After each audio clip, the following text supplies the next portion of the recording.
So Tom had to take a call at 1, so he might not be here right away. Let's do something cool about it. Okay. Ask- Huh.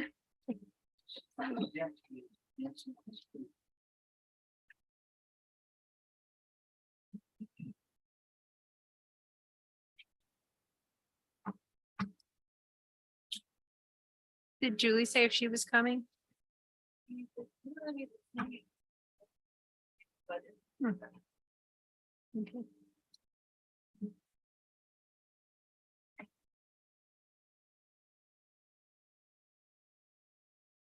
Well, it's time. Well, that's good. Okay, so we'll call this, meeting to order. We will start. Make sure your microphone's on, please. Thank you, Dawn. Thank you, thank you. Ready, begin.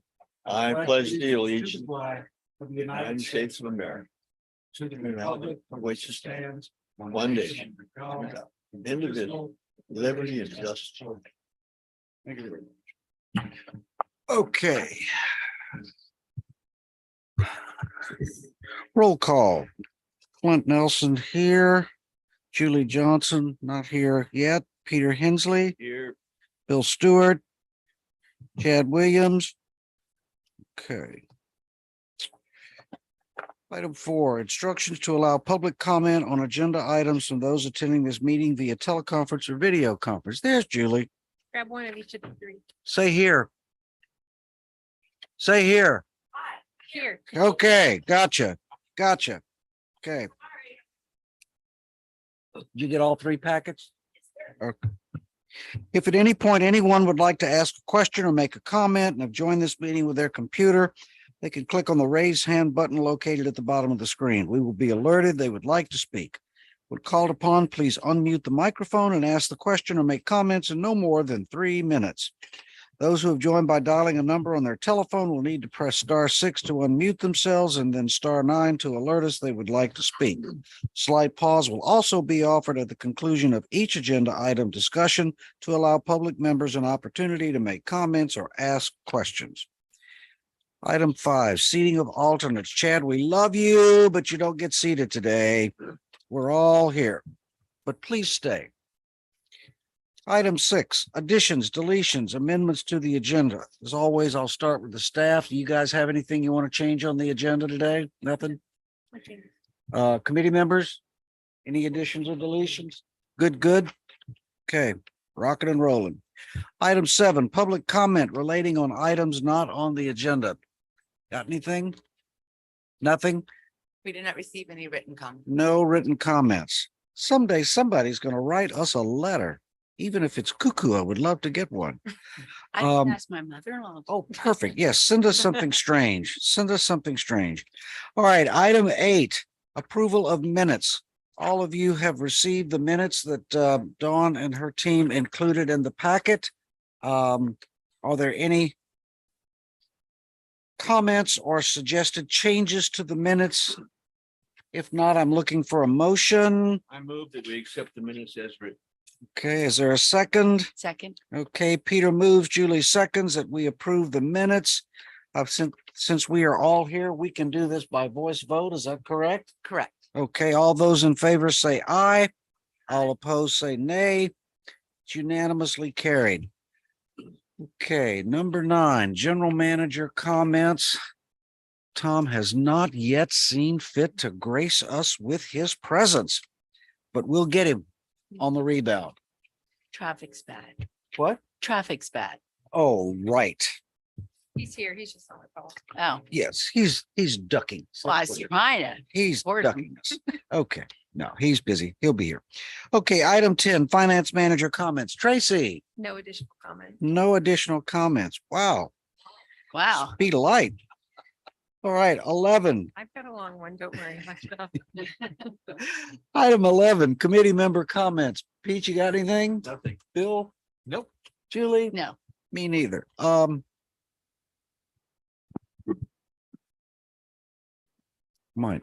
I might.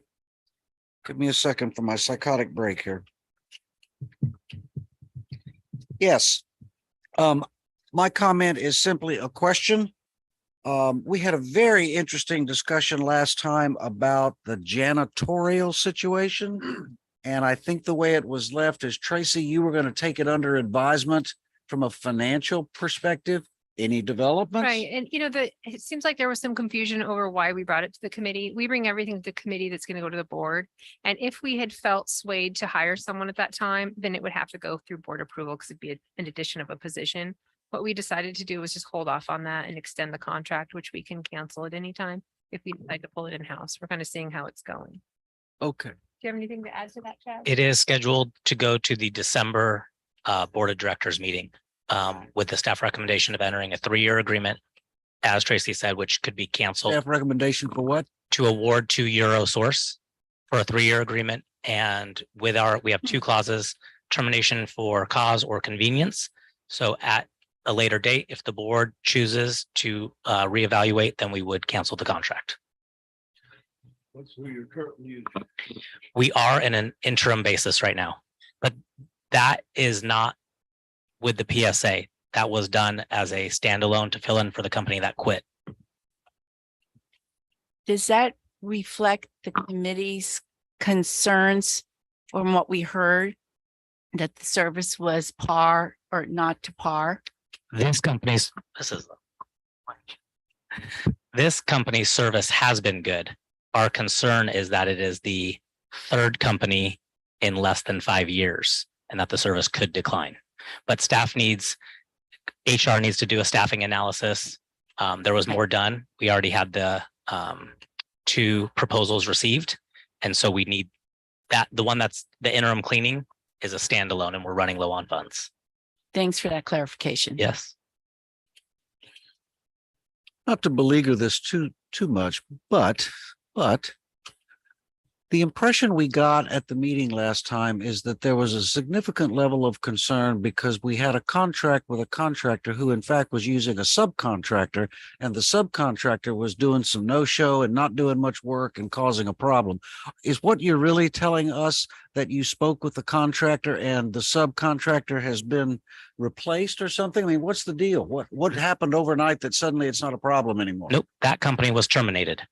So that The sub was terminated. the whole contract with that previous company who was subbing out their work was terminated. Oh, okay. We hired Eurosource on an emergency interim basis All right. with the remaining funds as a standalone stopgap, if you will. We already had their proposal. I can't remember the second company who proposed, and it was already Eurosource was the company that staff was going to recommend the board adopt. So you're anyway. going to give the new contractor a shot at performing and with a good termination for both convenience and cause clauses in the contract so that you can bail if you feel like you need to. Correct. Okay. That, Yeah. are you clear? I'm clear. Oh, you Sounds got it? good to me. You got it? You Okay. gotta have the place clean. Thank you for the explanation. Thank you so much. All right. Item number 12. Variance request for customer Rosas Ramirez. This is a revisit from what we had last time. This is a revisit and I added a little bit of language to it. And I did take the feedback from the committee. Chad and I have been meeting to integrate some of the possible changes into how we look at the new rate model and policies. That'll take a little bit longer to implement. But we wanted to bring this back for you guys to take another look at. So this was the customer that wanted a variance for they wanted to get a new 3/4 inch meter on a 2-acre parcel. The customer would like to apply for a 3/4 inch meter to be installed for their 2,490 square foot home being built. They state they have no plans for a grove, landscaping, or livestock. And they say their house will be using 30 units per month. Ordinance 21-03 specifically states that a lot size less than 1/2 of an acre may qualify for a 3/4 inch meter. And this property is not under 1/2 acre. It's actually a 2-acre parcel. Our past precedents has not allowed customers to choose to purchase a smaller meter size without usage history. This would be a departure from the recommendations of the capacity class study and adopted fees. It'd also be a violation to the ordinance that was adopted September 1st, 2021, all which you're aware of. Again, staff still doesn't recommend granting this variance. We don't think it's prudent for customers to come in and be able to choose when we have vetted study and recommendations in our ordinance. And also in April, the board ruled against a similar variance requested, not allowing a meter smaller than 1 inch on a 2.17 acre parcel. So we have the same recommendation not to approve it at this time, but we feel for the feedback you gave us on the possibility that they buy in at a higher level and then they end up using less. So that is something we're going to integrate into our rate model plans that we're doing over the next 6 months. So that hopefully that won't be as much of an issue. This is the one right next to you, Bill. Yeah. Right next to your development. And well, I mean, I have no alternative but to vote in favor because that's what it says, but it continues to seem, I mean, especially since I've been to that property twice now and I have looked at what's going on and it's very clear there is no grove going to be there. I mean, it's just very clear from what's going on and with the tremendous amount of excavation. The front third of the property is all being preserved with huge oak trees to be a buffer from the residents to gird road. And I guess what I end up doing is I sort of liken it to, I have an acre and somehow when I bought the house, I had a 3/4 inch meter, even though I had more than half an acre, right? Mhm. And man, we got 25 citrus trees in the front, plus a few others here and there, plus a bunch of lemons and limes in the back. And I mean, we probably got 40, 45 trees. We're not a grove operator. They're just mainly decorative and for us. And I'm using about 30, 35 units of water on average a year on that. And so I just feel for the person that's going to shell out 10 grand and they have no way of getting any recourse other than just to have their monthly bill. And their monthly bill reduction is going to take years and years and years to make up the 10 grand they had to fork out for what is clearly not going to be a grove. So I don't know. It just troubles me. And I did go back and reread that capacity study and really think about the whole process. I think what we want to do here is really work on how we do the rate model and then revisit the capacity study. That would be the right order to do it in because we'd have to reallocate if we're going to let people with a 2 acre parcel come in at a 3/4 capacity, then we have to change how we allocate those fees across all the rate classes. I have a comment. I have reconsidered thought about this, but we also have clients, ratepayers who bought properties with groves who have cut them down and are not using the water. So then we could possibly open a door that they are going to start requesting a smaller. So I think it's a simple or it's more involved. So we actually already have that issue with people coming and wanting variances to downsize their meters. While they don't get the capacity fees back, they do get the smaller charges per month. Okay. Part of redoing the rate structure is to eliminate that.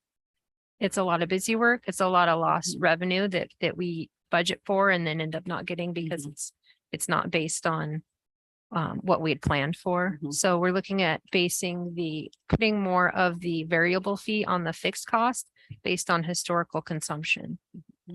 Okay. So that will kind of take down the amount of variances that we get for downsizes, we hope, and make it just a little bit easier to predict the amount of revenue we have coming in. Is the rate study and whatever flows out from it going to open any door for people that have just recently been forced to pay this whopping fee? And then find out, well, oops, too bad. Your usage is nice and low, but you can't have your money back. I mean, it'd be one thing if it's Right. $500, it's $10,000 difference between what they would pay for startup, right? This is a capital expense. Whereas the case that Julie said is an entirely appropriate one, but here Again, if the we, meter was put in years and years ago Right. and then you bought it. When you bought the house, you didn't pay for that meter. I mean, you did, but you didn't. if we Well, redid that actually, capacity it's not cost me, study, it's more of, I know many of the residents in our first division Mhm. they are cutting down their groves. Right. Tracy, on this one for the committee, because Flint, you had mentioned driving by multiple times. Mhm. I have personally met and spoke with not the property owner, but the property owner's authorized representative representing them. And they have yet to furnish building or grading plans to the district. So everything that we're going off is what they're telling us. They haven't actually shown us anything. So we have nothing from that. Also, the kind of put the horses a little in front of the cart. They're wanting the meter now so that they don't have to pay the temporary construction water meter rate off of a fire hydrant, but they haven't yet built anything to show. So there's no evidence for staff other than to go exactly what the admin code says. Have you been there? I have been there, yes. So you can see what's going on. I can speculate what's going on, but I've asked personally, show us these plans, approved plans, and this property owner's rep has not furnished anything to district staff so far. So Tracy and I, we sat back after the previous budget and finance and we reread that admin code. And it is unfortunately, in this case, black and white as to what we are to do. What size meter does a 5-acre parcel minimum require under our policy? This is a 2-acre policy and it requires a 1 inch. So it's a 2 to 5. This one's 5 acres. It's 2 acres. I'm sorry, 2 acres. So 1 inch is the standard. Mhm. If it's under a half of an acre, then we allow a 3/4 inch. So it's not like they're like really close and. Yeah.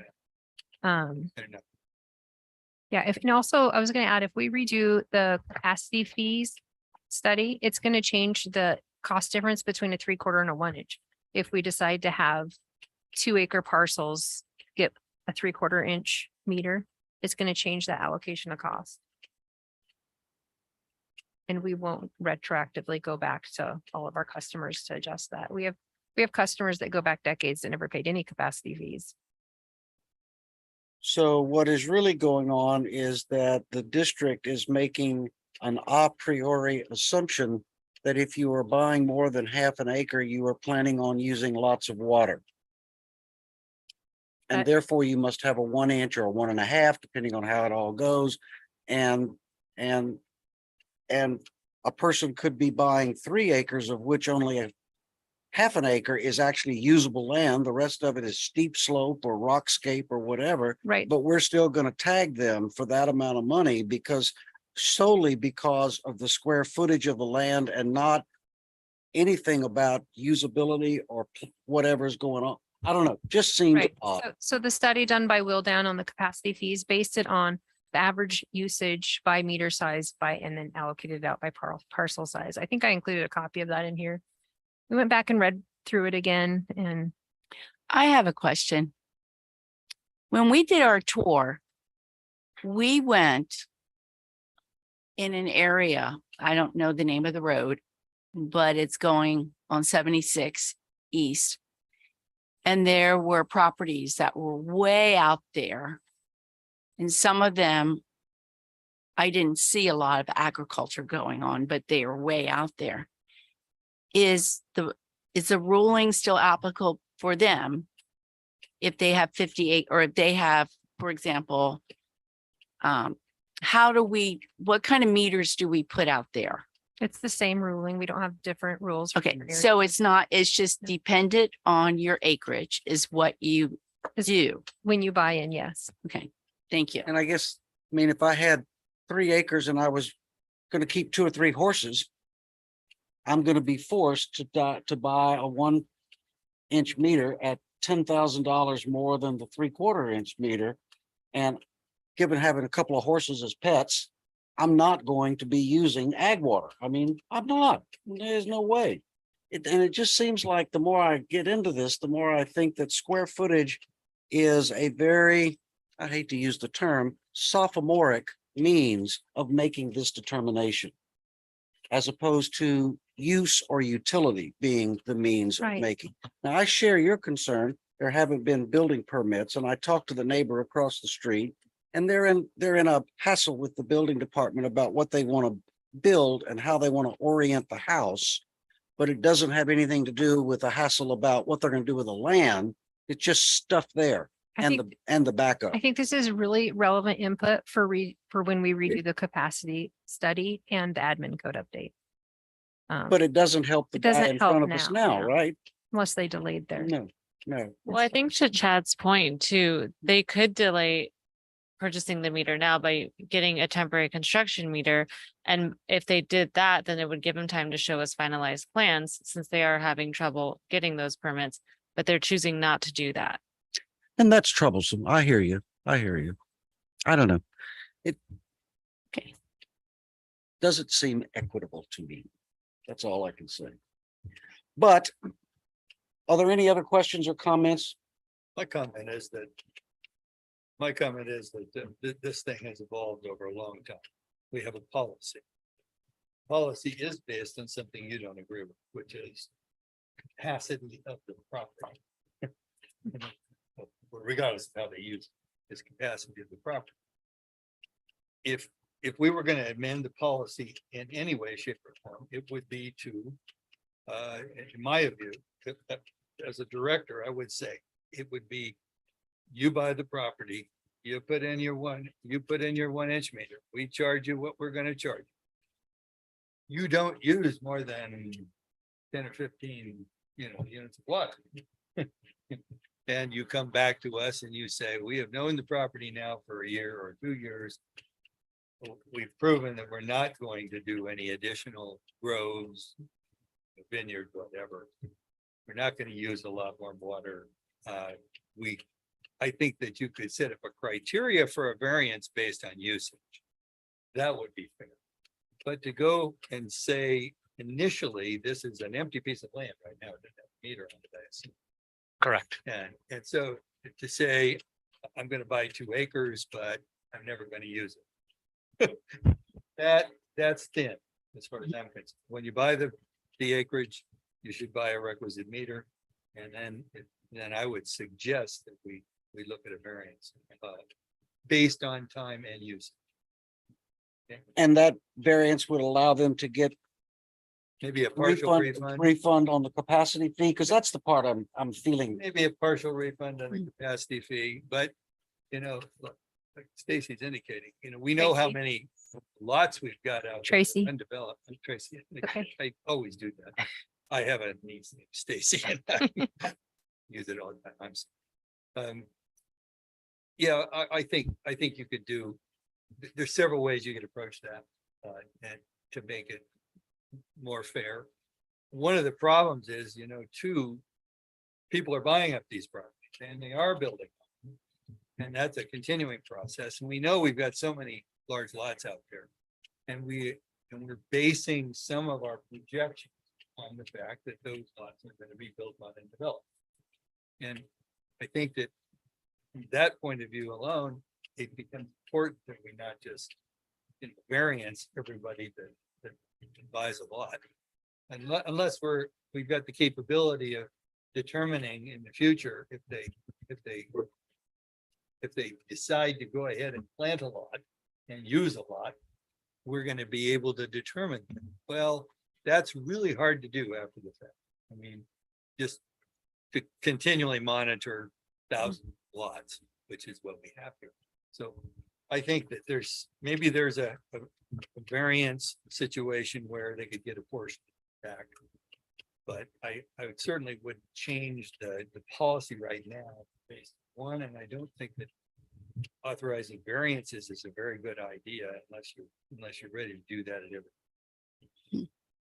I really gonna end up being a flood if we make an exception. And that exception could cause us to project incorrect what our revenues are gonna be in the future on the meter and stuff.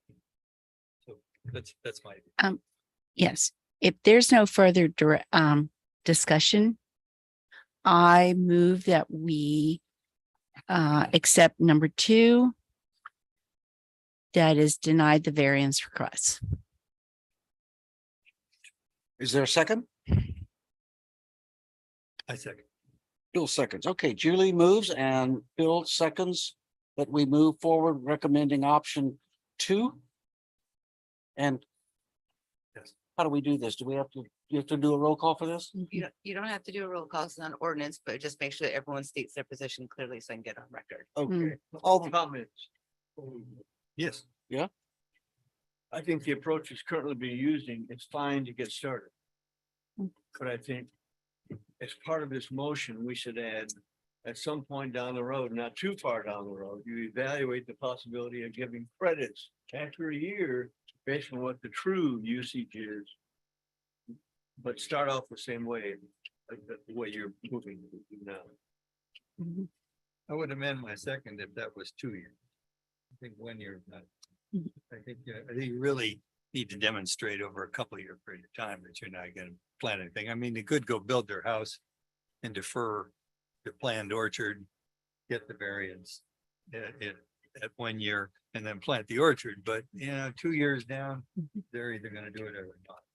But, with that modification, I would amend my So we second. would, so if I understand this conversation, Bill and Pete, we would be okay with 1 year to change their operating expenses, but we would want 2 years to affect their capital cost? Yeah. Can I well, recommend that we separate this out from the current Mm. issue and just have Right. it be a direction from the committee that it's something that I'm working on this year?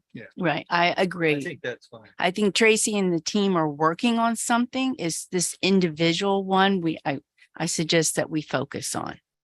Yeah, and staff may have Right. other ways to measure how to do this Mhm. or why we shouldn't do it. I'm gonna come up with, but if we give her direction that this become a consideration in the near future. And I believe you've already shared that Chad and you and others Mhm. are looking into this. Yeah, we haven't been looking into refunds. That would definitely need to be costed out. And I don't, Mhm. pretty Yeah. sure I can say with confidence that we can't afford that. So, but we will definitely look into it. And I mean, we have one comment I have thousands of is the houses. mobility of this region. For the last couple decades has been somewhat consistent. Many of us have lived here for a long time, but that may not always be the case. And we need to be looking ahead to how the mobility of this region will be as we develop this region. And the individuals who are choosing to buy here. Okay, I'm a little confused from the parliamentary situation. Julie moved that we adopt recommendation 2, that we recommend option 2. Mhm. Bill seconded that. Yes. Pete offered an amendment to say, in addition to recommending option 2, that we also recommend option 2 with the additional comment that there be some look at the possibility of making an alternative way of doing this so that the homeowners do not get hosed. Bill countered that he thinks that period should be 2 years, that he would be okay with amending Julie's motion by Pete. Was that a second on your part? I seconded the initial motion. Okay. Right. If we're gonna add something, which you can do. Right. From a parliamentary standpoint, you're offering an amendment. Right. So, Says, yes, we approve. We recommend 2, but we would like to suggest that we review this policy further okay, to so determine if there's a fair and reasonable way. I got that, Bill. Okay. My question is, do we need a second on Pete's amendment? No. No second on amendments? So what would happen is Julie would need to agree to amend her original Okay, motion. so Julie, do you or do you not accept Pete's amendment? Let me go over what I heard. So what, All the fun, Tom. Tom? You do understand, I'm Yes. trying to just Yeah, sort yeah, out where yeah. we are in a parliamentary. Okay. So let me summarize what I heard and tell me if that is correct. What I heard is there is a motion on the floor that we go with option number 2 and encourage the staff to continue to pursue further investigation and research into, and that's where Pete, I think you or Bill could help me with the wording, but for this individual one, where it would be option 2, but that we strongly encourage the staff to continue to bring back to the committee. Tracy, you might The even find, capacity fee study update okay, options. because from their study, instead of us determining 1 year, 2 year and all that, I think we as a volunteer committee would hear what the staff is recommending after what they've done with this study. And then we would give them input on that. But right now, at least for me, I'm seeing this as an individual situation, but that we are strongly encouraging the staff to continue the work that they agreed to do. So it would come back to us for us to determine for what we're going to do with all these that come up. Very good explanation of my comments. Okay, So the so did que- I listen correctly, Pete? Okay. So the real question before you now, Julie, because you're holding all the power. Obviously, power I is- should have had another cup of coffee. Right. Do you or do you not accept Pete's amendment as you now understand it? Pete, help me on this one. Just to prove it. Okay, I will approve Like- Pete's, but Bill, we're going to leave yours off the table. Right, that's fine. Okay, and I suggest that we have Dawn read the motion for clarity. Let's just pass this I'm around. gonna do this. If you're gonna amend your motion, go ahead and make a brand new motion stating it exactly the way you want it to be. Okay, you ready? Right. I am moving that we approved option 2 with strong suggestion for the Rainbow staff to return to this committee with after their proposed alternation or alternatives for future variance. Really talking about variance criteria, There you go. Thank you, Bill. This is truly a democratic team here. variance criteria. Really. Okay, variance criteria that we will be expecting that within the next calendar year, 2023. Yeah. So it is not put on a back burner, that we know that this is something that we want to continue to pursue. Okay, there's a motion. Will that work? You got all that? This is a this is a recommendation number to the 12. board. You need to make sure we say that the recommendation to the board to approve option 2 with strong suggestion for the Rainbow staff to return to this committee with proposed alternatives for future variance criteria to be expected within calendar year 2020. Oh, I like that. Okay. Is that's your motion? Is there a second? That is my motion. All right. Julie moves, Pete seconds. I think we're done with discussion here. I think we've ventilated this sucker pretty well. Okay. So all those in favor, say aye. Aye. Hi. All opposed, say nay. Nay, I'm voting a protest vote because I do not believe that the simplistic use of square footage is an appropriate means of determining the size of a meter. And that we can be a little more sophisticated in this modern era. Okay. And Motion that's passes. going to be coming back 2023. We'll see. Okay. Motion passes. Item 13. Final audit review. Tracy. Okay, so last month we went through the actual results of fiscal year 22. This is a little different. This is just the audit report. The auditor saying that there were no findings and the official compilation of the ACFR, which I've included a copy there for you guys. This is in draft form, so we're still picking apart little things in it. If you have anything that you see when you're reading through it, let me know. I'd like it to be perfect before we publish it and submit it for the award for that we're hoping to get this year, which will be the 3rd year in a row. So basically just asking that you accept that there's no findings on the audit report. What was in the management letter? There was, Nothing. there wasn't a management letter. Yeah, there was. In fact, it was delightful to read the correspondence, the two different letters that LVL submitted, because basically they took 2.5 pages in one shot and 2 pages in another shot to say essentially, we got nothing. Usually there's another letter, a management letter Right. with recommendations of things to fix. And And there's not they even one said of there's those not at going to all. be one and I I mean, haven't they got seen one. nothing. So I love it. That's as clean as a whistle. Absolutely. I'll celebrate when it says final. So It's also rare. Yes. Yes, it's not. Yeah. Yeah, I don't know if I've, not many, if I can remember in my career, having not even anything in the I mean, plenty clean audits, but then the management always has, they always have something. Is there, the firms are Oh. always looking out for themselves Yeah. as well. Like, what are we paying you for? If you didn't find anything, dig harder. Well, I think it helps that Tracy's taken the previous ones and listened to them and taken their feedback, so they had nothing else to give after that. Yeah. Did you get Very did you get the sense, Tracy, at any point in the process that they were trying real hard to find some there little was, something? you see, I'm kind of argumentative by nature. So We hadn't noticed that. Really? I'll argue just for the sake of arguing.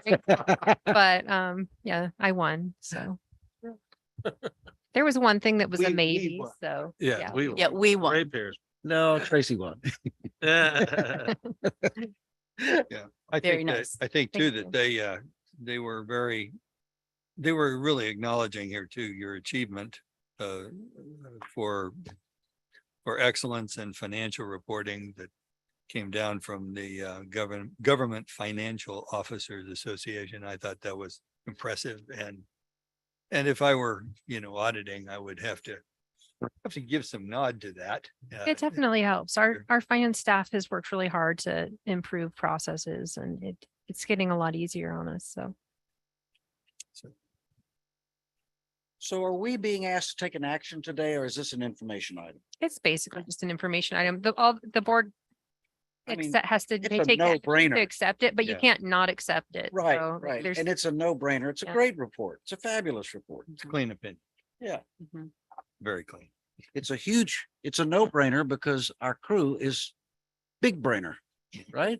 All right. Well, I gotta hand it to the finance staff. They've done a lot of work to be ready for these audits from where we started. When I first got Oh, started here, it was a different situation, and every year make small improvements to try to get there. And they didn't have to work Labor Day this weekend this year, so that's a plus to get it done. And so I'm proud of them. The only thing I would add to that is that there were small improvements in the first few years, but in the last 2 or 3 years, the improvements have been substantial. Yeah. I mean, Oh. the feedback from the auditor got whoop, whoop, whoop, and now nothing. So I mean, that's, Yeah. that's, They fabulous. were substantial. Yeah, we Listen, were that at is you Midge, guys. then Vanessa, then Tracy. And that's you guys. That's Yeah. you guys. Yeah. For doing that. So appreciate it. Okay, item 14, budget oversight and preliminary capital budget changes. All right, so this one is the packet that you have here. I give you a printout. I'm going to go over the operating budget versus actual through October 31st. The initial mid-year capital budget changes and then the budget oversight and reporting improvements that the committee had asked me to bring back this month. So we've made some changes in finance to approve the reporting. The payroll, journal entry, and accounts payables are now booked daily. And the inventory and revenue for the month prior is booked within the first 2 to 3 days of the month, which allows us to have real-time budget versus actual expense reports for the departments. And near real-time reporting for on revenues. So this means that financials for the prior month can be brought to this committee for presentation, which is a big deal. When I first got here, we were 2 to 3 months behind on those, and you really can't react when you're reporting that far behind to your department managers or your committee. So it's mainly the new software that we implemented and just improved processes that made that possible. And then, I mean, you can't get caught up in a year. It takes time to improve the processes and get used to the software. So we've gotten to that point, which is really great. The one thing that we do receive kind of late each month is the cost of water from the Water Authority. We get that around the 8th of the month. So you may receive your financials in a separate packet, but we want to just make sure that we're reporting timely. So that's why those may not come out with the agenda each month. So the following oversights have also been implemented. Finance is meeting with engineering to review the capacity fee funding and the capital project spending monthly. We're also meeting with operations monthly to go over the where their results are coming in and also the in-house capital project spending. And then any projected budget overages for operating and capital are being balanced with cuts in other areas when possible. Tracy, are you, this is very exciting. Are you getting any sense from the other department managers that getting this data so much more quickly and in real time, as you like to say, is being, have they had time to get used to this so that they see the benefit of helping them run their departments more effectively? Are you I seeing? think what's happening is I'm identifying within their department the where exactly they are having issues, where they need to pay attention to overspending. And also I'm able to provide them more in-depth reporting that I didn't realize they were getting, cleaning up some processes like our purchase order approvals. Some of the workflow wasn't going to where I had thought it was going. So it's really helping us identify things in real time. I think as a guy who spent a great deal of his career as a department manager and had different financial systems, there are times when you know the finances are late, that their value goes way down in your mind. You're like, I could look at it, but I can't see what I spent last month. I can't see what I spent 2 months ago. It's so out of date that it's not an actionable Useful. item. It don't do much for you. So you don't even bother looking at it because you're looking at it, well, I don't know. I'm in the dark because you know, hey, last month we had that big leak or whatever. We probably spent a lot, but if it's not there, then you don't even go look at it. So then it just becomes not part of your process for decision making. I think that this has been a big improvement. And part of it is having to do with them being caught up, which helps on audit prep and everything else, and some of the processes that have been streamlined so that they can remain caught up without having 6 extra accountants over there keeping everything going. So Well, in the great tradition that one of the first rules of management I was taught was that measuring things makes them work better, but your measuring system has to be timely. It has to be in real time so that you get the feedback you need, even if it is identifying problems. That's good. We learn more from our problems than we do from our successes. And so this is great. This is great. Thank you. So this is the water operating budget versus actual through October 31st. So you'll notice in your packet that the financial reporting for operating is going to look a little different. I feel like this just gives a better operational look of how we're doing in each department. This is 4 months. Basically. Yes, yes. And so what we've done is, so the water sales are adjusted for how much we usually spend within the first 4 months of the year. So this is adjusted for timing. Same with the cost of water, that's adjusted for timing as well, based on we sell about 47% in the first 4 months historically. The water revenue is 1.57 million over budget for year to date, based on selling that 47% in the first 4 months. Year-to-date sales revenue is 2.5 million and 246 acre feet over last year for the same period. And what that is, the 5% rate increase compounding on last year's 9%. We're really starting to see the difference from that. Purchase water costs are higher than budgeted due in part to the increased sales, which makes sense. And then all other operating costs are in line with the budget after accounting for, we did prepay the pension costs because that saves us $25,000 per year if we pay it in July. This one is the wastewater operating budget versus actual. The wastewater sales year to date are 192,000 over prior year due to some additional services being connected. The general fund operating budget versus actuals right here. So all of these are, they're on track other than that pension expense, which we made in July. And then this one right here, operating total, it's the summary of all 3 of the operating funds. And there's a positive change in net position through October 31st of $2.4 million. And we're $1 million over budget so far. And like I said, this is adjusted for the seasonal sales and cost of water. Overall, we're striving to keep expenses down and save wherever possible to make up for the unfavorable economic conditions of fiscal year 22. So all that was in your packet. This one in the PowerPoint's a little bit more updated though. So each year ahead of the mid-year adjustments, we do a review of the CIP schedule. And this analysis was more informed by the results of the fiscal year 22 audit, which were not available when we did the CIP plan and when we created that and adopted it last spring. So as we always do, we evaluated the CIP spending against the funds available.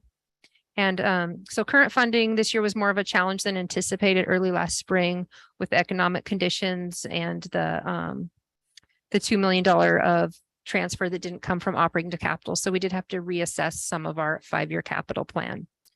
The slowing housing market and developments we've been seeing being pushed out. So in response, we've eliminated the capacity fee revenue from all of our forecasts. The only thing we're going to include is money that we've been contractually promised or we've received. Yeah, That's a big difference. we're gonna seeing see. the Tri-Point projects shutting down and the other ones being pushed out, even though they were all supposed to be running, humming along, but they're stopping work in certain phases out there. Well, they're gonna finish the homes they got now, but Chad could probably give more detail, but the later phases where we have pipelines going through that was coming down from the tank, coming through development, they were looking to not even build those pipelines. We're like, no. You Yeah, gotta we're finish not those going to plan pipelines. any projects based on forecasted capacity fees. Yeah. Not. Now, if something comes in, that'll be gravy, but we used to say we're waiting until they're pushing dirt. Well, even if they're pushing dirt, we're waiting because it's not money in the bank, right? Did I characterize that correctly, Chad? Yeah, you did. They're not stopping all work, but the models that have been built, we have been told through the grapevine channels that no new models will be being built. So we're working with a developer right now to make sure that backbone that is necessary is installed. Should they pull off the job site? It might be something they wait for 2 years. The shopping center across the way where we had meetings with them early this year saying we'll be grading by the end of the summer. Oh, yeah, it was by end Now of they're, summer, now they're 2025. 2025. And they'll start. And so though that money we had penciled in because we had meetings there, so yeah, we're go. And it'd been approved 15 years ago. I don't know, 10 Yeah. years, 12 years Wow. ago. So In all the projects that you went over with us several months ago, are any of those in addition having, The only one that we went over on that developer PowerPoint that we gave, the only one continuing at this point still on pace is Bonzel Oaks off of Gopher Canyon. but it's still just one phase of it. They are only doing one phase. They are still projecting in writing to Tracy and myself on a monthly basis that they are on schedule to continue. But that is the only one that we presented on that has made continuous progress. We're just not banking it. Yeah, you'll see in the upcoming slides, that we've just taken it out of the projections just to be It- safe. It's painful and it that's changes significant. things because Yeah. there's a lot of money there, but we have to deal with actual cash money. We need not to be prepared. forecast. And Chad Yeah. spends money. He's doing stuff, He So does. in the old days, we didn't worry about it because they weren't getting anything done. That is so true. I Um, remember when I first got there, Pete said, oh, you budget $4 million every single year, but never spend it. Just keep moving dirt, Chad. So, He'll move um, as much dirt as we moving can dirt. shovel money his way. You're gonna have to give him a month off pretty soon. What? I just kidding. Now that Tracy's fresh off her Get him outta victory, here. beating up the auditors, let's give her another one to sink her teeth into. Find Yeah. money. working on it. Because this is significant. It's- This is, It delays certain yeah, efforts. yeah. But we're ahead of it in our planning. So we've also moved out some of the water capital projects so that we can focus on the wholesale water efficiency projects, which I'm going to talk about next. So these are our wholesale water efficiency projects. They're the ones that we secured with the 4.2% loan. And yes, I like to say that over and over because I'm really excited about it. Yeah, that was. On so that we could save on the transportation costs charged by the water authority. Those are $173 an acre foot. So this is significant. So there are 3 columns on this report for fiscal year 23. The first one is the year-to-date expended through October 31st. Then we've got our approved budget followed by our planned adjusted budget. And those are the mid-year adjustments that we're starting to look at now. You'll notice that the planned adjusted budget has $1 million increase for project 600013. I'm going to talk a little bit about that one. Based on the previous hydraulic method model done by HDR, Hunton and Turner pump stations were both adequately sized. Subsequent modeling showed that this may not account for certain limitations in the pipe sizing in the Turner pump zone. Designer Hope Consulting was authorized to recalibrate the district's hydraulic model After doing so, it was confirmed that the Hunton station needed to be upsized from its original size because the Turner pump station is limited to its output and could not be increased. So for the system to meet the short-term summer demands, the design engineer determined that a third pump station Dentro would be needed. So that's what that additional cost effort is there. By making the 3 pump stations one project, we can ensure that the design takes in the whole system into account and will provide a more competitive bidding environment, and also give the district a better economy of sale due to mobilizing and demobilizing. So we put those all in one. And then we also pushed out a couple of the projects until we know that we have some capacity fee funding to help fund that. I just want to, I would add that the Dentro pump station wasn't a new concept. It was always included in the Bonzo Oaks plans. There was a pump station site included in that, but we were hoping to not have to do that with the hydraulic modeling said, yeah, we can do and not build. You know, obviously we can't fail on our summertime demands. And it's really just for the peak summertime load. You know, winter it might sit there and not run, but when we have those big hot summers and all those growers down in Gopher Canyon, there's a lot of avocado. I saw a new grove went in there. You mean the So- ones with the 2-inch mains? Those big 2-inch 2-inch meters. Yeah. So, and so this is really just to make sure we can ensure we can, meet our peak summer demands and also keep full service during shutdowns. So, that combined with Morrow Reservoir will, keep everybody using water irrespective of when the pipeline goes down next. so pushing out the Morrow and Will is hopefully temporary if we do get some capacity fee or are able to generate a little bit more funds to put into this project. This slide here is the capacity or the wholesale water efficiency capital fund forecast. You can see pushing those out, it just gives us a little bit more time to come up with those funds. Hopefully we can pull them back in. Yeah, the Morrow pump station is a small pump station and it's a nice to have, not absolutely gotta have. It helps efficiency. And the Wilt Road is a more of a redundancy level pipeline for feeding the zone as opposed to, because right now there's one pipeline. If that goes down, it's like, and so that one was seen as I don't want to say expendable, but more delayable than the others. Did, I guess this might be at you, Chad. Did the financial overhaul relook that Tracy and the team are doing, that Tracy is leading the teams in doing? Did that, in the explanation that I heard about, that she gave about the 3 pump stations, did that cause us to change the scope of work for those pump stations? No, Not particularly. no. No, so the scope has been the same for the past year, 2 years, whatever. Yeah. Okay, all right, thank you. They're moving along. We expect to make our order for the pump stations here by the end of the year. Correct. At EFI, it's a 6-month construction schedule for them. And then get our contracts let and start dropping those stations in by cranes next summer. Okay, thank you. Okay, this is just a screenshot of the water capital spending. There's no significant changes in the current fiscal year that we have planned for mid-year, but we have moved some stuff out in year 2 and 4 to focus on the wholesale water efficiency projects. You know, one of the things that would help our capital program tremendously is detachment. Because there's a lot of money that we're spending, taken from our ratepayers that goes to build pipelines down south of us that could stay here and our board could choose to, you know, give it back in much lower rates or maybe somewhat lower rates, but also have some cash to spend on this. These pipelines are all going to need to get replaced.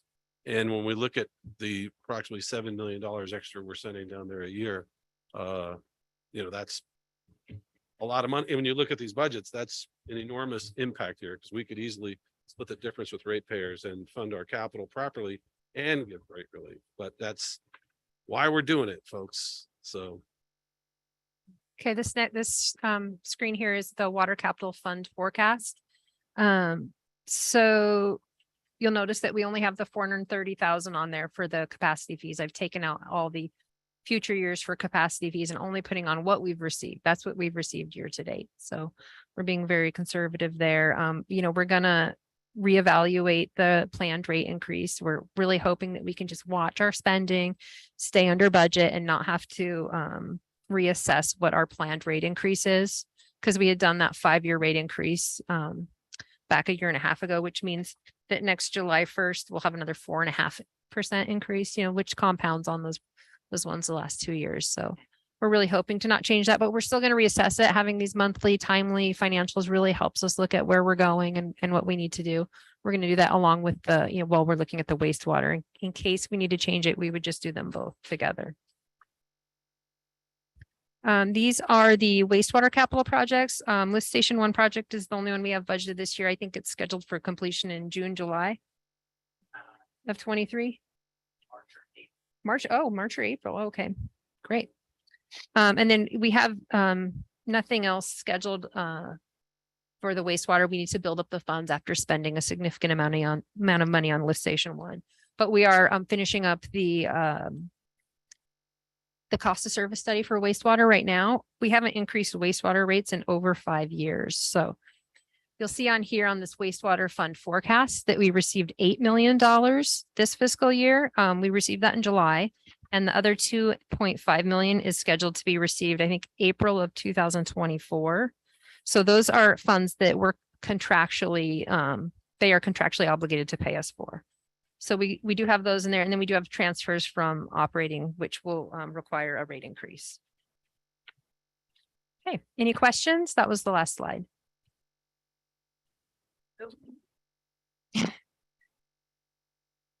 Having these copies are helpful. Oh, good. Yeah, it does help. I will put page numbers next time. I'm looking at the water capital spending list, Okay. We'll go back to great that. list. And I'm trying to remember, so this is a catch me up. Project number 600030 corrosion prevention. I see that we reduced very substantially the amount of money we were planning on spending this year to that project. So Was that this- something we did before and I just don't remember it, or is No, this new and exciting? And this is a very preliminary mid-year adjustment. And I actually just had this conversation with Chad yesterday because I didn't think that we meant to reduce that one. So we figured you'd probably catch that. Yeah, we don't. This is very preliminary. Yeah. So this is a draft. We usually don't bring these until February, but we wanted to involve the committee in the process because there were some sobering things that needed to be looked at. So we do expect that to go back up. Looking at this one, Bill, you can see that we only spent a small amount. Oh. We were originally planning on spending that, but now we've revised it, so we've taken $500,000 off of Yeah, okay. chronic protection, and so Right. I did not remember The reason, happening. That And it- being decided previously. in our- so none of this has been decided. This is just a picture of what we're working on internally. So, and we had just discussed this, I don't know if it was this morning or yesterday. I had thought that we moved that to the wholesale water efficiency projects as part of one of those projects. And I think we're going to put it back here. So I wouldn't put too much worry in it right now.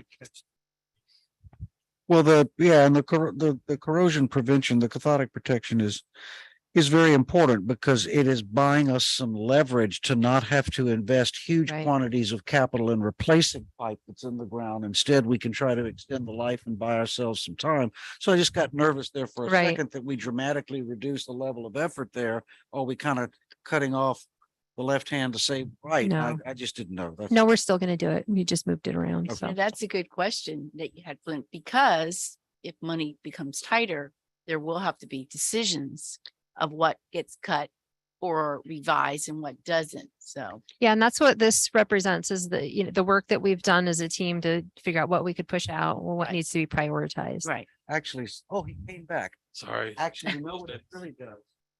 Is it takes the pressure off of the staff and puts it onto Tom to get detachment done. Yes. So that we don't have this problem. See, so it's all him. Actually, Uh, maybe we can get an update on that before the meeting. I missed the general manager comments. Yeah, and we will have that opportunity, but let's finish keep Okay. going. Oh, that was it. Was there any questions? We were at the questions phase. Any other questions? Are you seeing, is inflation continuing to gallop forward in terms of our cost? It's hurting us because when we did the cost of service study for water, we counted on a 3% inflation rate. So now we're buying stuff that even if inflation went back down to 3%, it's still jacked up by that 8 or 9% from this last year. And certain product categories have had very challenging lead times and costs associated with those. I mean, we have some valves we're gonna install in this week that we ordered almost 2 years ago. And the price of those things when they're low supply goes zoop, not by 8%, you know, and so those, you know, it's not like these aren't things you could, there's not a lot of places to buy these things. They're Yeah. specialty items and it's difficult. And when petroleum costs go up, PVC goes up and, you know, it's been a pretty difficult, I mean, for everybody. It's just volatile. Yeah, Yeah. and hopefully it'll get under control.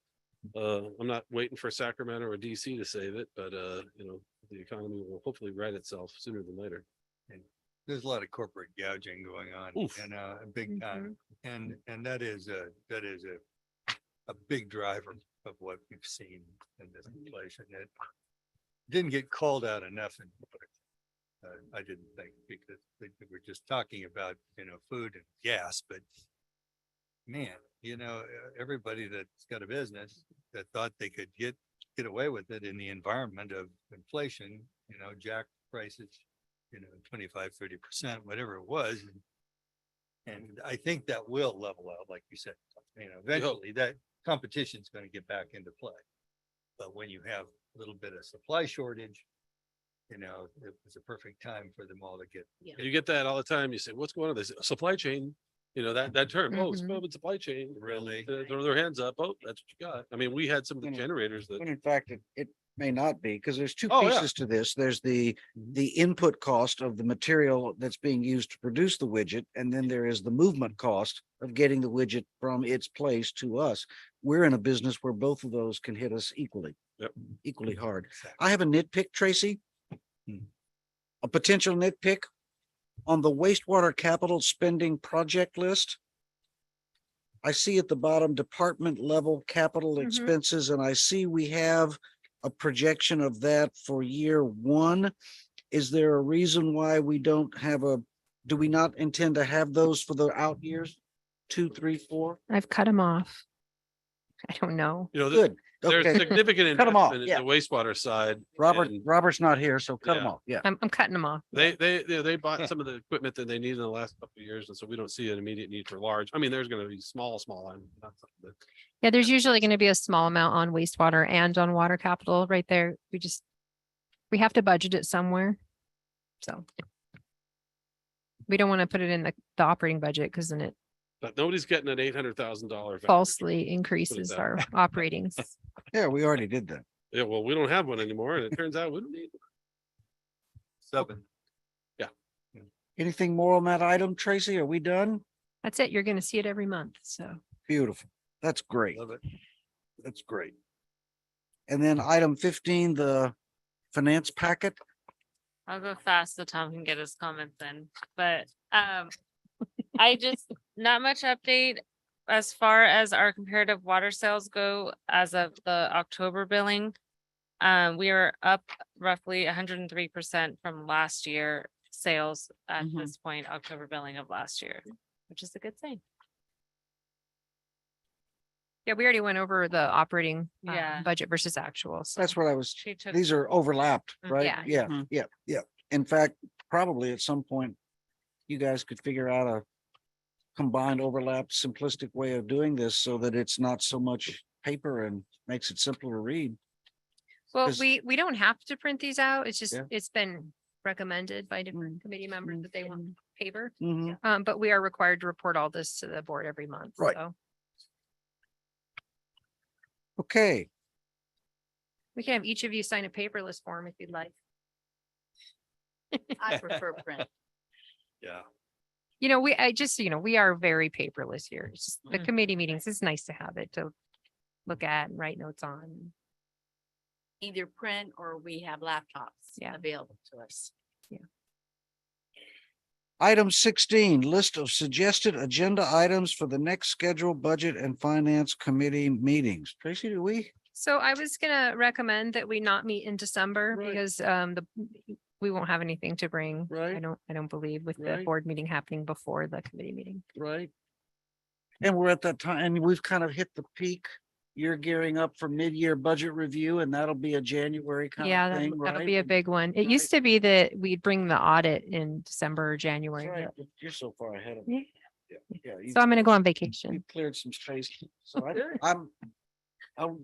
I think on behalf of this committee, I will say we leave it up to the staff to make a decision as to whether we need to have a meeting or not, and it's fine if we don't. It's absolutely fine. Yeah, I think in January, we'll have some wastewater cost of service Yeah. studies, look at Mhm. it. We're also gonna have a meeting on Monday at 8 a.m. to try to push over the edge the variable fixed charge concept, which would help with some of the things you have with these meter sizing issues. Then it just becomes the mechanics of the meter, as opposed to what their monthly fixed charge is. So we're hoping to be able to crack that nut. And the water rate structure wouldn't change until the attachment outcome is a little more certain. Tom, for parliamentary purposes, are we now officially on item 9, general manager I report? was on the next items, scheduled Yeah, items that well, we'll have in I- January. Okay, January. So that's what January. we'll be bringing some information on that in January. okay. But if you'd like to go back to. Yes, we have I to. can speak extemporaneously Yeah. on any topic. A lot's Yes. happening here. So, and I know that some of you heard this at the ENO committee, but on the 26th of October, LAFCO had a special district advisory committee meeting, which is a group of people who were elected. I think there's 12 of us who were elected by the special districts to serve on it as an advisory committee to LAFCO. I happen to sit on that committee. I've been on it since 2015, I think. So does Jack Beebe. And several other different people from health districts, fire districts, some other water districts. And it's chaired by Kim Thorner, who's a Water Authority board member from Liebenhain and the GM there. At this meeting, LAFCO unveiled what they call a prospectus, which was an interesting term to use for a document where they laid out some of their preliminary findings that they wanted to get input on as they prepare the final report to go to the commission. So the prospectus is available on their website, and we can send you a link to it. And it's the term prospectus isn't something you usually hear about in this sector. It's usually something when you're talking to investors and there's a caveat in there about all investment requires risk and blah, blah, blah, blah. But irrespective of the odd nomenclature, it goes through to describe the process that's gone through so far. And then a couple of findings. One, the LAFCO, through all the analysis has been done from our information, the Water Authority's information, their $250,000 consultant who studied it ad nauseum, that Eastern supplies are reliable and adequate to serve our needs. He didn't weigh in on whether the water authorities are marginally more reliable or less reliable, because it's not really germane. And maybe they are. They're just too expensive for our community. And so, but there's no situation where we're going to run out of water or something like that. Now, with that said, Southern California as a whole, this upcoming year is likely to see allocations across the board. It's Colorado River's in the dump, Sierras are in the dump. That's unusual to both happen at the same time. We can all pray for a really heavy winter this year. But the Bureau of Reclamation has indicated they're going to cut deliveries out of Lake Powell from 7 to 5.5 million acre feet, 7.5 to 5.5 million acre feet, which then will necessitate cuts out of Lake Mead. And so there's going to be haircuts coming. Exactly how they're going to land. 28% reduction. Well, yeah, there's 15 million, there's 7.5 million stays up in the upper basin and 7.5 in the lower basin. But yeah, it's a significant, and they have to. I mean, you've seen the reports. I mean, how many more dead bodies are they going to find at the bottom of Lake Mead? It's a problem. And if nothing is done, Deadpool's squarely on the counter squarely on the table for 2024, where no water comes if we do nothing. There's a lot of fighting that will go on, but irrespective, expect allocations in some form. The Water Authority has been laying out a falsehood, and they've did it in public at LAFCO, that Met already in certain parts of their service area that only get state water project has made a ban on commercial and agricultural use. Absolutely not true. Not true at all. I actually spoke to the second in charge at Met about it last week, because I read their board action letter. It definitely doesn't say that, but they're out there. It's fear mongering. They did this at the Farm Bureau event. Yes. And it's just not true. Met doesn't know what is ag water and what isn't ag water. There's no distinction. It's just water. So they also found that we will save money. Dr. Hanneman's estimate was a little low at about $8 million. We think it's closer to 10 million a year, but you know, that varies on how much water you buy. As you saw here, if you sell more water, it's more, it's less. So, you know, you can, water authorities arguing that the numbers he's using are accurate because they didn't take into account the last 2 years, which were dry years, and our sales were up. But at any given time, if you go back to the last wet year, our sales were down in the 13,000 acre feet, not 16. And so he averaged it over a period of time. And they found that, you know, we're going to save this, but the water authority's net revenue loss, including the loss of property tax, because there was a question whether the ad valorem taxes that come out of your property tax bill that the water authority gets a share of, do they continue to get a share of this money? Well, we're still trying to get the final opinion from the assessor's office, but it appears that what they've looked at it and said that, well, County Water Authority Act says the only thing they get is tax money for bonded indebtedness, and there is no bonded indebtedness, therefore no tax dollars. So the water authority will not get, they're going to lose that extra money, which is in the order, I think, $600,000 a year that comes out of both our communities together, that goes down to them off your property taxes. So the total impact to the water authority and the net revenue impact on average would be about $12.8 million a year. LAFCO says that they have authority and that their act governs, not the County Water Authority Act, which I described earlier says under what conditions we pay.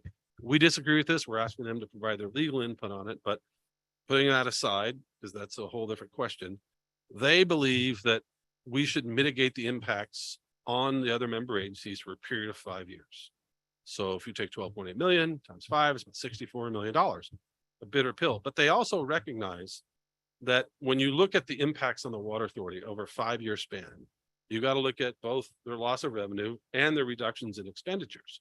Because should we not detach, there's a $40 million a pair of $40 million pump stations, 2 stations, total of $40 million. And this is the water authority's cost estimate from a couple of years ago. So as we talked before, it's probably more than that now. But and so the net would be about $24 million a year in $24 million total over 5 years. That would be the payments that need to be made. If That they get the credit. Well, we have to get the credit, Yeah, and we'll LAFCO's indicated they're just calculating. We've provided information to LAFCO to say, hey, you should look at the reserves. But they have cash reserves, about $17 million that Fallbrook and Rainbow residents contributed. And yet we'll gain no benefit from in the future. Should we get credit for those or parts of those? I don't know. It's 5 million a year they're proposing net. Roughly, yeah, a little under that. And then we have stored water, which the Liebenheim Reservoir and San Vicente Reservoir have whole bunch of water that we help pay for that sits there. We believe that's about $2.5 million of the water that's sitting there that once we leave, they all get to use, keep, do whatever they want with. And so we think we should get credit for that. We also believe we should get credit for O&M expenses, which the water authority says there's 0 savings in operations and maintenance costs to service. We think that's crazy because we believe there is, but it also is an indication of just how little they serve us. Because if there's no savings, they're not doing any service. So what are we actually paying for if there's no service that we're receiving other than we're paying for stuff we don't use or they maintain that we don't use, right? We believe that number is probably closer to $500,000 a year. If we look at their costs from their budget, we try to parse it out where we can and look at a certain percentage of the budget for maintaining facilities. We believe that's at least $500,000 a year. So we think we should get credit for that. So LAFCO is still considering all these things. I know the water authority is trying to say, and they've said in public, oh, no, this isn't a 5-year impact. It's an impact forever. But it isn't an impact forever when you consider that over the 5 years where they would be held whole, the $12.8 million represents about 1.8% of their annual operating revenue, about $650 million. Their budgets are about $850 million, but they have capital on top of that, but the operating revenue. Well, over 5 years, if you were to trim your budget by about 0.35% per year, you wouldn't have any impact. And so the question isn't, we don't have to guarantee impact free forever, but and they could certainly take management actions to deal with a 1.8% budget reduction over 5 years. But they say, no, we can't. We have to have that money. It's really a ridiculous statement because, our demands, if we don't detach and our cost of water goes up, continues to go up from the water authority. And as we talked previously, we've got to fund these capital projects. we got to add that on it. Our demands are going to continue to go down. That water sales are going away. And so Rainbow used to sell 35,000 acre foot. Now we're budgeting 13.5. That trend is going to continue unless something changes. And so the whole concept that all of our ratepayers' money is theirs into the future, no matter what, is false. And that LAFCO doesn't seem to be buying it. We don't expect they will. It just seems ridiculous. So LAFCO also, the Water Authority proposed that the vote for detachment go countywide. LAFCO has indicated in the prospectus that that's not going to happen. They're still looking at the MWD voting issue. LAFCO proposed a solution to where the Water Authority would keep their votes on Met for a period of 5 years. And here's the one thing that we in the Water Authority agree with. That can't happen. That's the MWD Act sets that. It's against the law. LAFCO can't just alter the MWD Act. You know, if LAFCO wants to alter all these laws, I would like to talk about the speed limit on East Valley Parkway in Escondido because it's too low. Maybe we can get that up a little bit, you know, if we're going to get to that point. And so overall, you know, the basic points of what we've been saying all along, that the supply from Eastern is reliable. It may be incrementally less reliable than the Water Authority, but it's plenty reliable for our needs here. And that all the law allows us to do this and all those other things are there. The question comes down to what this exit fee is all about. And that's something that, you know, we're continuing to address and moving forward. LAFCO is accepting comments by the end of this month, by the 30th of this month. So if anybody wants to go on their website and check out the prospectus and look at the probably 20,000 pages worth of documents that have been submitted so far and put in a comment letter, that's fine. They're not seeking a whole lot of public comment. They're really looking for the agencies involved, but public comment's always open. And then once they get this feedback, they're going to buckle down and finish up the staff report, which they tentatively scheduled the first hearing for the first week of February 2023. I'd love to see them hit that date. My faith in their ability to hit those dates has been eroded over the last couple of years of missed dates, but we'll see. At least we've got something. You know, there's been a long haul to this point for them to put something out. Now, I expect the Water Authority to write huge volumes on how wrong LAFCO is, and their attorney came to their meeting on the 7th, which it wasn't agendized, but they just took time and public comment for their now special counsel talking from Kentucky to land-based LAFCO on their findings and whatnot, and make a bunch of spurious claims. But, you know, at this point, the matter has been analyzed to death. There's no real need to analyze much further. They need to get to decision points and start moving this thing forward. So the light is at the end of the tunnel. I don't think it's an oncoming train. It'd be a bitter pill to have to make payments of just under $5 million a year for 5 years, of which probably 2/3 is Rainbow, 1/3 Fallbrook, based on our relative sales volumes. But You've made a projection based on that of what the effect on our rates would be over that 5-year period, and came out to approximately what?